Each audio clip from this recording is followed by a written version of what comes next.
Sa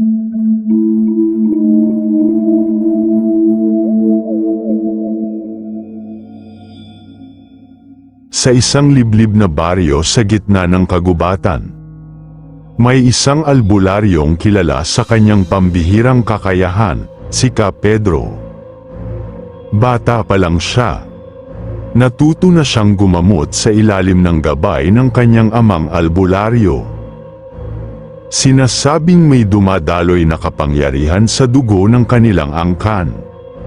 Isang kakayahang makita ang hindi nakikita ng karaniwang tao.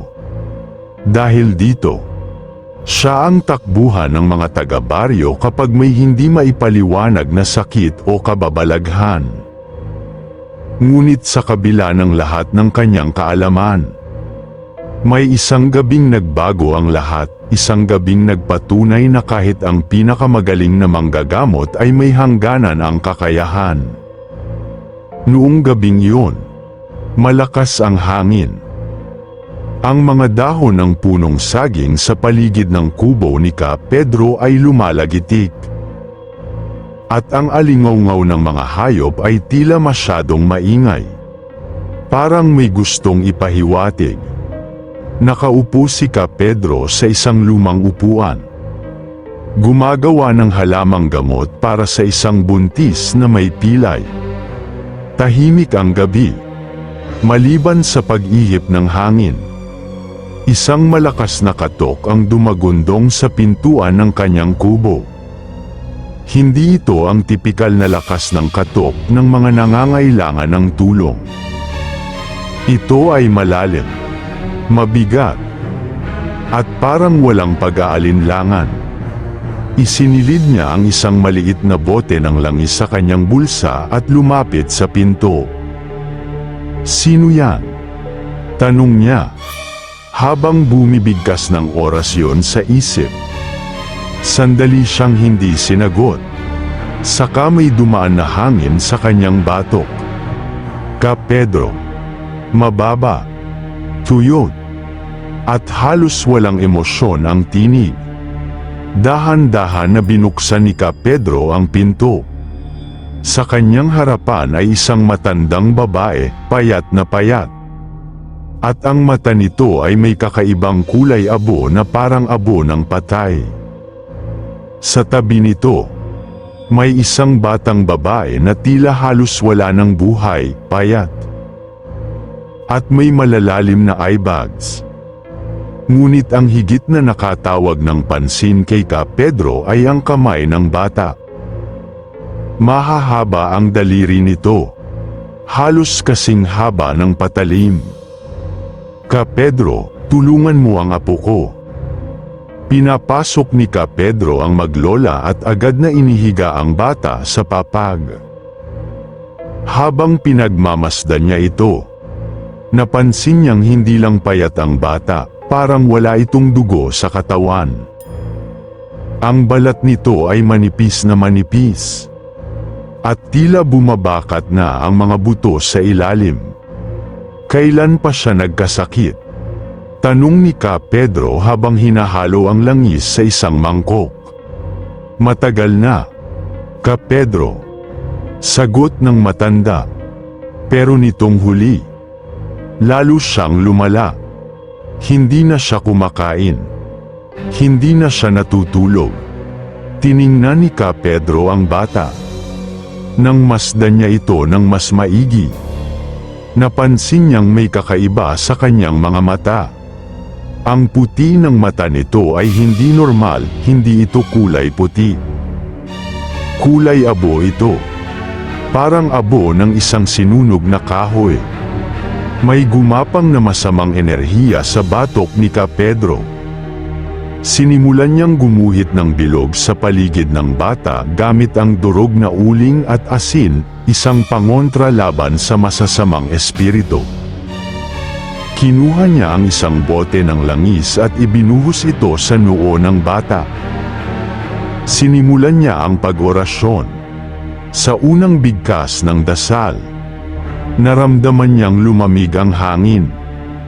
Sa ikalawang bigkas, biglang lumiyab ang kanyang lampara ng mas maliwanag. Sa ikatlo, biglang nag-angat ng ulo ang bata. Unti-unting bumukas ang bibig ng bata, hindi normal na pagbuka. Halos umabot ito sa kanyang mga tainga. At sa loob ng bibig nito, wala siyang nakitang dila, kundi itim na puwang na parang walang hanggan. Hindi mo siya kayang gamutin. Matanda. Nanlaki ang mata ni Ka Pedro. Hindi ito ang boses ng bata. Isa itong malalim. Parang isang nilalang na matagal nang hindi nabubuhay. Mabilis siyang kumuha ng bawang at iniwagayway ito sa bata. Umalis ka sa katawan ng batang ito.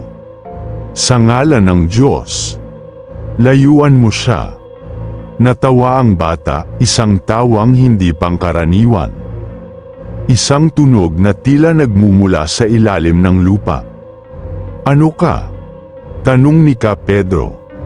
Habang nanginginig ang kamay niyang may hawak na anting-anting. Dahan-dahan na tumayo ang matandang babae sa kanyang likuran. Kami ang mga anino, Ka Pedro, at matagal ka na naming pinagmamasdan. Napaatras si Ka Pedro. Ramdam niya ang panlalamig ng kanyang katawan. Ngunit hindi siya maaaring matinag. Hinigpitan niya ang hawak sa kanyang anting-anting at muling bumigkas ng orasyon. Ngunit bago pa niya matapos ang orasyon, biglang lumundag ang bata mula sa papag. Isang hindi natural na paggalaw. Parang isang mahikang kinuha ng kung anong puwersa. Lumutang ito sa ere. At ang payat nitong katawan ay unti-unting humaba. Ang mga buto nito ay nagpoprotesta sa tunog ng nakakakilabot na pagkalas at pagbaluktot. Napapikit si Ka Pedro at hinagis ang hawak niyang banal na langis. Nagsimulang magliyab ang paligid sa bata, hindi apoy na kulay pula, kundi bughaw na liwanag. Tila apoy mula sa ibang mundo. Ang bata ay nagsimulang sumigaw. Ngunit hindi ito tunog ng isang mosmos. Isa itong nakalulunos na halakhak. Sabay-sabay na tinig ng 1,000 kaluluwa. Hindi mo ako kayang palayasin, Ka Pedro, dahil isa ka rin sa amin. Napanganga si Ka Pedro. Anong ibig mong sabihin? Ngumiti ang bata. At sa unang pagkakataon ay kitang-kita niya, sa loob ng madilim nitong bunganga, may gumagalaw, mga kamay. Maliliit, kulay abo, at tila nagkukumahog na makalabas. Lumundag ito papunta sa kanya. At sa isang iglap, naramdaman ni Ka Pedro ang isang enerhiya na dumampi sa kanyang mukha. Para siyang hinihigop pababa, hindi ng kamay ng bata, kundi ng kung anong puwersang mas malalim pa sa kanyang pagkaunawa. Ang kanyang paningin ay nagdilim. Nagising si Ka Pedro sa isang lugar na hindi niya alam. Madilim, mahangin, at may bumubulong sa kanyang tenga. Matagal ka na naming hinihintay. Ka Pedro, oras mo na. Tumingin siya sa paligid. Wala siyang makita. Ngunit naroon ang pakiramdam na may mga matang nakatitig sa kanya. Sa isang iglap, may bumukas sa harapan niya. Tila may napunit na manipis na belo ng katotohanan. Sa kabila nito, nakita niya ang isang pamilyar na eksena. Isang batang lalaking umiiyak, pinapalibutan ng mga anino. At noon niya napagtanto, hindi ito kahit sino. Siya ito. Siya noong bata pa siya. Nakatayo siya sa isang madilim na kakahuyan. Hawak ang kamay ng kanyang amang albularyo. Anak, wika ng kanyang ama, huwag kang matakot.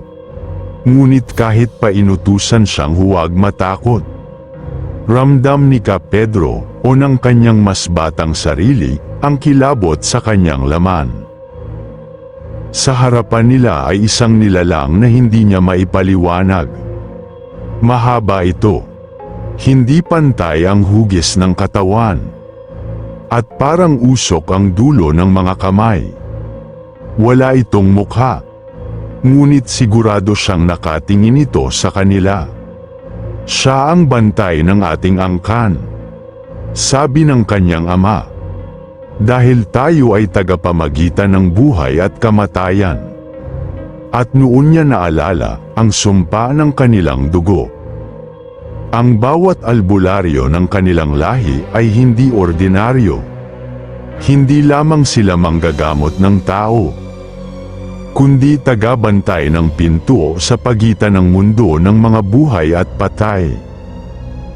Ngunit may kapalit ito, ang huling albularyo sa kanilang linya ay kailangang ialay ang sarili sa dilim.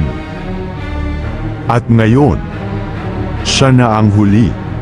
Muling dumilim ang kanyang paningin, at bumalik sa kasalukuyan. Pagmulat ng kanyang mata, bumalik siya sa kanyang kubo. Ngunit iba na ito. Marumi, sira-sira, at ang matanda at batang babae ay wala na. Lumabas siya, at bumungad sa kanya ang isang baryong hindi na gumagalaw. Walang ingay ng manok, walang huni ng insekto, walang tao sa paligid. Dahil wala nang natira. Sa gitna ng plaza, may isang malaki at lumang balon. Dahan-dahan siyang lumapit. Ramdam ang malamig na hangin na nagmumula rito. Nang tignan niya, doon niya nakita ang buong baryo.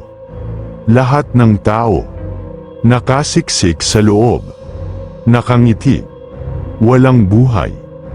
At ang huling imahe bago siya tuluyang lamunin ng kadiliman, ay ang sarili niyang refleksyon sa tubig ng balon. Hindi na siya si Ka Pedro. Isa na siyang nilalang na hindi makikita, ngunit laging naroon sa likod ng anino. Simula noon, ang baryong iyon ay nawala sa mapa. Hindi na ito natagpuan ng kahit sino. Ayon sa mga kwento, may ilang naliligaw sa lugar kung saan dapat naroon ang baryo. Ngunit ang tanging natatagpuan nila ay isang lumang kubo, wasak at pinamamahaya ng mga damo. At sa loob ng kubo, may isang anino na hindi umaalis, isang nilalang na dating isang albularyo. Ngunit ngayon ay isa ng bantay sa pagitan ng dalawang mundo. Sa mahabang panahon, walang nangahas na pumunta sa lupain kung saan dating nakatayo ang baryo ni Ka Pedro. Ayon sa mga alamat, sinumang maglakad doon ay makaririnig ng tunog. At parang tinatawag sila. Isang gabi, isang grupo ng mga kabataang manlalakbay ang nagkamali ng daan. Ang kanilang target ay isang lumang gubat na ayon sa mapa ay wala nang nakatirang tao. Ngunit nang pumasok sila sa kagubatan, natagpuan nila ang isang baryong hindi nakalista kahit saang mapa. Anong lugar to?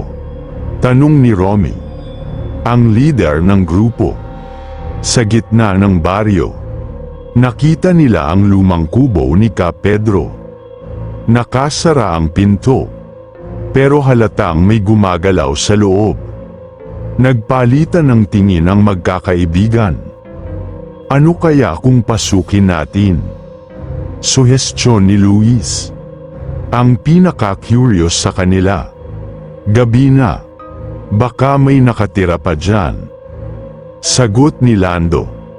Ngunit bago pa nila mapagdesisyonan, biglang bumukas ang pinto. Walang ingay, walang tao. Napatingin sila sa loob. Madilim, at parang may masamang enerhiya. At biglang may isang matandang lalaki na lumitaw mula sa anino. Mga bata. Ang boses ay mahina ngunit umaalingaw-ngaw. Parang nanggaling sa ilalim ng lupa. Hindi kayo dapat nandito. Nanigas sa takot ang magkakaibigan. Hindi sila makagalaw. Hindi makatakbo. Pasensya na po. Hindi po namin alam na may nakatira pa pala rito. Nauutal na sagot ni Romy. Dahan-dahan na lumapit ang matanda. At sa liwanag, nakita nila ang mukha nito, walang emosyon. Parang hindi na sanay ngumiti. May malalim na peklat sa noo at ang mga mata nito ay kulay abo. Matagal nang walang nakatira rito, mahina nitong sabi. Ako ang bantay. Napaatras si Luis. Bantay ng ano? Ngumiti ang matanda. Ngunit hindi ito normal ng ngiti, tila isang ekspresyon na puno ng lihim. Ng isang bagay na hindi nila dapat malaman. Ngunit bago pa sila makatakbo, biglang lumakas ang hangin. Nagliyab ang lampara sa loob ng kubo. At mula sa sahig, lumabas ang mga anino. Isa-isang pumasok ang anino sa kanilang katawan. Parang usok na may sariling buhay. Sinubukan nilang lumaban. Pero ang bawat kilos nila ay parang inilulubog sila sa isang panaginip na hindi nila maintindihan. Nagsalita muli ang matanda. Bawat taong pumapasok dito ay hindi na nakakalabas. Napakapit si Romy sa kanyang dibdib. May bumibigat. Para siyang hinihigop. Nagpumiglas si Luis. Pero wala siyang mahawakan kundi hangin. Anong nangyayari sa atin? Ngunit bago pa niya marinig ang sagot, lahat sila ay nilamon ng dilim. Nagising si Romy sa loob ng lumang kubo. Ngunit iba na ito ngayon. Hindi na ito sira. Hindi madilim. May mga nakasinding kandila.